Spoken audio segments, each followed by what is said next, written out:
Hello students, आज हम करने जा रहे हैं इलेक्ट्रिक जनरेटर। जनरेटर कुछ भी जनरेट नहीं करता। जो हम कंसीडर करते हैं कि it generate electricity, in fact that is a wrong term. इसका नाम एक्चुअल में क्या होना चाहिए? कन्वर्टर। वाई? बिकॉज ये कन्वर्ट करता है one form of energy into the another. Energy तो जनरेट हो ही नहीं सकती। Why? Because of law of conservation of energy, which says what energy can neither be created nor be destroyed but can be converted from one form into the another। तो similarly यहाँ पर भी in fact इसका नाम क्या होना चाहिए? Converter, because ये मैकेनिकल एनर्जी को इलेक्ट्रिकल एनर्जी में कन्वर्ट करता है। तो स्टार्ट कर रहे हैं हमारे इलेक्ट्रिक जनरेटर के साथ। तो principle, first of all principle क्या है? It is a device which convert mechanical energy into electrical energy.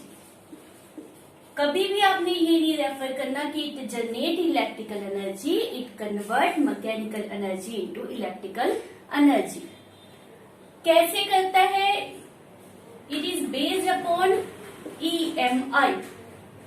EMI यहां पर क्या है? That is electro magnetic induction. तो मीनिंग क्या है इलेक्ट्रोमैग्नेटिक इंडक्शन का? तो इसका मतलब क्या होता है? That production of electric current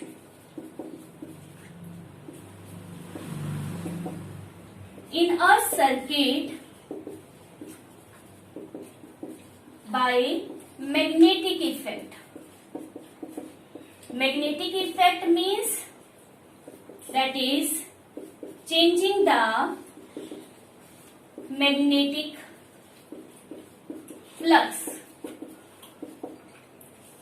electric current को प्रोड्यूस किया जाता है in a circuit by magnetic effect. Magnetic effect means magnetic flux को चेंज करेंगे।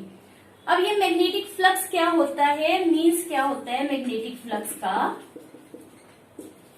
That number of magnetic lines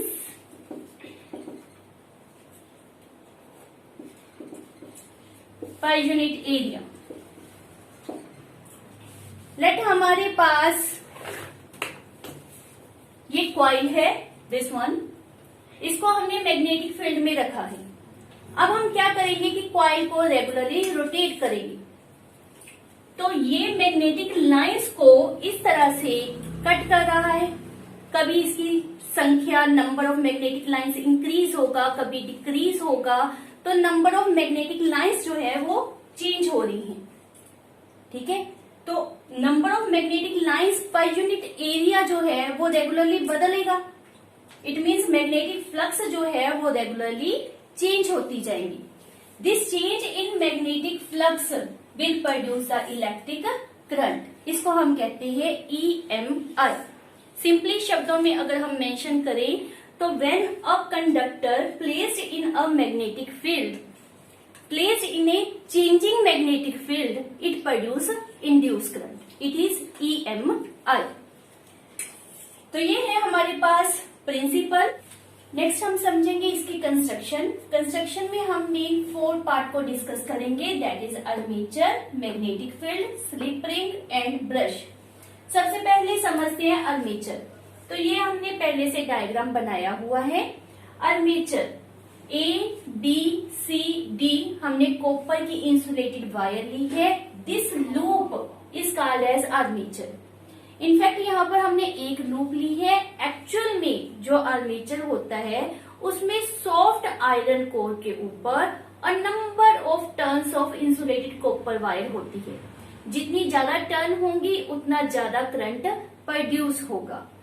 तो यहाँ पर इजीली समझने के लिए हमने सिर्फ ABCD एक लूप ली है। Next magnetic field. तो around the armature magnetic field apply किया जाता है। इसी द्वारा ही मैग्नेटिक लाइंस जो है उनमें चेंजेस आएगी और मैग्नेटिक फ्लक्स चेंज होगी, करंट प्रोड्यूस होगा। मैग्नेटिक फील्ड के लिए टर्म माइंड में रखिए कि if we want a small dynamo, a small generator, तो आपने परमानेंट मैग्नेट को यूज करना है। यदि कमर्शियल लेवल के ऊपर आपको बड़ा जनरेटर चाहिए, ज्यादा इलेक्ट्रिसिटी की जरूरत है, तो we use electromagnet here. Next is slip ring. तो यहां पर हमारे पास very important part slip ring. 2 slip ring ली जाती हैं। These are the complete ring. जैसे फिंगर में पहनने वाली रिंग होती है, उस तरह से ये कंप्लीट रिंग्स यूज की जाती हैं around the axle. This finger let's suppose is the axle, और उसके अराउंड क्या यूज की है हमने? Slip ring. तो 2 स्लिप रिंग्स होती हैं जो एक्सल के अराउंड रेगुलरली रिवॉल्व कर सकती हैं। इनसाइड से ये पार्ट जो होता है वो इंसुलेटेड होता है, उसको हमने एक्सल के ऊपर रैप किया हुआ है। वो रिंग्स जो होती है वो एक्सल के साथ इन टच में होती है, named as R1 and R2। R1 ring जो है that is connected with the armatures AB side. R2 ring जो है that is connected with the armature CD side. तो यहां से ही हमारी वर्किंग होगी। इफ एक्सल को हम मूव करवाएंगे तो रिजल्ट क्या होगा? रिंग मूव करेंगी, और रिंग के साथ क्या अटैच्ड है? आर्मेचर। तो आर्मेचर भी मूव करेगा, रोटेट करेगा। Last is brush B1 and B2, they are fix at their position. ये दिमाग में रखें। और वो रिंग 1 और रिंग 2 के साथ स्लाइड कर रहे होते हैं, जस्ट इन टच। ये मान लेते हैं ब्रश है, ये अपनी जगह पर रहेगा, और जो रिंग होगी वो इसके साथ टच करते हुए मूव करेगी। क्लियर? तो these are at the fix position. Function क्या है ब्रशेस का? करंट आर्मेचर में जो प्रोड्यूस होगा उसको, करंट आर्मेचर में जो प्रोड्यूस होगा उसको आउटर सर्किट में लाने का काम कौन करते हैं? ब्रश। ये है आउटर सर्किट। तो आर्मेचर से आउटर सर्किट में करंट लाने का काम कौन करेंगे? ब्रश। और जनरेटर का एक स्पेशल फीचर आपने माइंड में रखना है कि ring R1 is always in contact with brush B1 and ring R2 is always in contact with the brush B2। इनका कनेक्शन चेंज नहीं होगा। Again I repeat, brush are fix at their position, rings easily revolve, move कर सकती हैं। तो these are construction. अब हम करेंगे इसकी वर्किंग। तो वर्किंग में हमने क्या करना है कि एक्सल को बाहर से घुमाना है। तो इट मीन्स भी जनरेटर तब तक चलेगा जब तक हम बाहर से घुमाएंगे। हमने नहीं घुमाना, हमने उसमें क्या डाल देना है? Diesel, petrol. As a result वो केमिकल एनर्जी जो है वो किस में कन्वर्ट हो जाएगी? इसको घुमाने के लिए मैकेनिकल एनर्जी में। तो हमने एक्सल को घुमाया by the diesel and petrol etcetera. As a result इसके साथ जो रिंग है वो मूव होनी स्टार्ट होंगी, और जो आर्मेचर है वो भी रोटेट होगा। तो घुमाने का डायरेक्शन कौन सा ले लेते हैं हम? Let clockwise. Clockwise means like this, है ना? तो ए बी हमारा कैसे जाएगा? Upward, and C D downward. जब हम आर्मेचर को रोटेट करेंगे तो ये आर्मेचर है, ये किस तरह से मूव करना चाहिए? क्लॉकवाइज। तो क्लॉकवाइज में क्या होगा? A B upward and C D downward. ये हम लेकर चल रहे हैं। तो जैसे ही ये हमारा आर्मेचर रोटेट करेगा तो मैग्नेटिक लाइंस को क्या करेगा? कट। ये हमारे पास पोजीशन है। जैसे ही इसने मूव किया, लाइंस आ रही हैं। अब यहाँ पर तो बहुत सारी लाइनें क्रॉस कर रही थी, जैसे जैसे ये मूव कर रहे हैं लाइक दिस दिस दिस, तो लाइनों की संख्या जो है, नंबर जो है वो चेंज होगा, मैग्नेटिक फ्लक्स चेंज होगा, और as a result based upon EMI क्या प्रोड्यूस होगा, इंड्यूस्ड करंट। इंड्यूस करंट का डायरेक्शन क्या होगा वो हमने किस तरह से समझना है, by Fleming's right hand rule. ये दिमाग में रखो कि यहाँ पर हमने कौन सा रूल अप्लाई करना है, राइट हैंड रूल। क्या था राइट हैंड रूल, तो ये मेरा राइट हैंड, ये thumb F, this one M, and last this is C. Father, mother, children. Father means force, force क्या कर रही है, लेटर ए बी को अपवर्ड लेकर जा रही है, ये direction of magnetic field represent कर रहा है, और ये क्या रिप्रेजेंट कर रहा है, इंड्यूस करंट का डायरेक्शन। तो यहाँ पर जब फ्लेमिंग के राइट हैंड रूल को अप्लाई करते हैं तो ए बी जो अपवर्ड मूव कर रही है उसमें इंड्यूस्ड करंट विल अपवर्ड, उसका डायरेक्शन क्या होगा, अपवर्ड।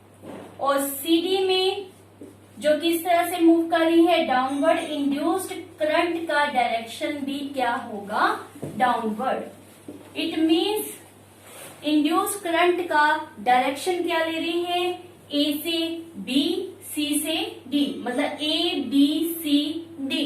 इस तरह से जो इंड्यूस करंट है वो आर्मेचर में जाएगा। तो यहां से करंट रिलीज हुआ, आउटर सर्किट में वो किस तरह से मूव कर रहा है, फ्रॉम B2 टू B1। ये आपने माइंड में रखना है कि आउटर सर्किट में वो कैसे मूव करेगा, from brush B2 to brush B1। Half rotation हो गई, एज ए रिजल्ट क्या होगा, CD आपका इस तरफ आ जाएगा और AB दूसरी तरफ। तो यहां पर हम लिख देते हैं CD और यहां पर क्या आ गया, AB। अब पहले CD क्या कर रहा था, डाउनवर्ड जा रहा था, अब कैसे जाएगा, अपवर्ड, और AB डाउनवर्ड। क्लियर, इनकी डायरेक्शन बदल गई। तो सेकेंड हाफ में आफ्टर द हाफ रोटेशन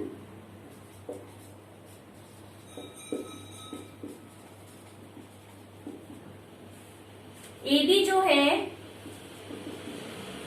वो डाउनवर्ड जाएगा, उसमें करंट भी, इंड्यूस्ड करंट भी कैसे जाएगा, डाउनवर्ड।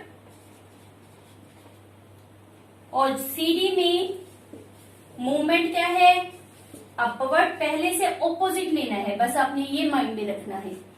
और करंट भी, इंड्यूस्ड करंट भी क्या होगा, अपवर्ड। करंट का अब डायरेक्शन क्या आ गया हमारे पास, D C B A। अब करंट किस तरह से मूव करेगा, D C B A B। यहां पर क्या आएगा, B, और यहां पर क्या आएगा, A। करंट का मूवमेंट का डायरेक्शन क्या बन गया बेटा, D C B A। ये A B जो था वो किसके साथ अटैच था हमारा, that is with the R1 and V1। तो R1 V1 भी हमारे इस तरफ चले जाएंगे और R2 V2 हमारे इस तरफ, कनेक्शन में ही रहेगा। CD का connection with this one, B1 और R1 का डायरेक्शन विद AB। तो डायरेक्शन कनेक्शन वही रहना चाहिए। तो इट मीन्स अब आउटर सर्किट में क्या चेंजेस आ जाएंगी कि B1 से B2 में करंट फ्लो करेगा। पहले कैसे कर रहा था, B2 से B1 में, अब कैसे करेगा, B1 से B2 में। रीजन समझ रहे हो, यहां पर अब ये जो कनेक्शन है, हमने कहा कि A B के साथ क्या अटैच था, दिस वन, और CD के साथ क्या अटैच है, दिस। तो करंट BA से निकलकर B1, B1 से कैसे जा रहा है, B2। तो आउटर सर्किट में हमारे पास now from B1 to B2 आ गया। पहले कैसे था, दिस वन अब कैसे है दिस। तो after the half rotation current अपना डायरेक्शन चेंज कर रहा है, उसका पाथ जो है वो चेंज हो रहा है। तो इस जनरेटर को हम क्या कहते हैं, एसी जनरेटर। इसी कारण हमने इसमें स्प्लिट रिंग यूज की है ताकि हमारे पास ये आउटर सर्किट में करंट चेंज हो। यदि हमने करंट को नहीं चेंज करना, in the outer circuit unidirectional रखना है, तो हम इसमें क्या यूज करेंगे, in spite of slip ring we use split ring, जैसे हमने मोटर में यूज की थी। तो स्प्लिट रिंग के द्वारा connection with the brushes and R1 change हो जाएंगे। Result direction of current in the outer circuit remain same. तो उससे जो तैयार होगा वो होगा डीसी जनरेटर। ये हमने एसी जनरेटर की सारी वर्किंग की है। डीसी के बारे में आप समझ चुके हो कि डीसी जनरेटर में इससे क्या चेंज होता है। So this is all about generator. इसको अच्छी तरह से आपने समझना है। This is all according which is necessary for you for your exams to obtain 5 out of 5 marks. Thank you.